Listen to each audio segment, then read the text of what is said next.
I remember as a young teenager people buying cigarettes in fives from the newsagents, and like all young children I probably experimented with a few cigarettes, but I've never been a smoker, so I didn't really do that. But people did. You know, I was keen on sport. The driver for me was sport and health, which it is nowadays for a lot of boys. You know, boys smoke less than girls.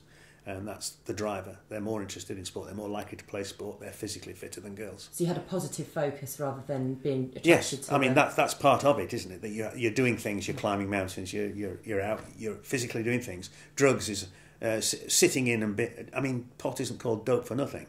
You know, sitting around stoned in a flat didn't attract me on a Saturday evening. Used alcohol, but in moderation. You know, a few beers. Everybody overcomes their distaste for alcohol. I think Winston Churchill said, you know, everybody dislikes beer and overcomes it. And I'm a modest real ale drinker now, and the occasional glass of wine, but that's it.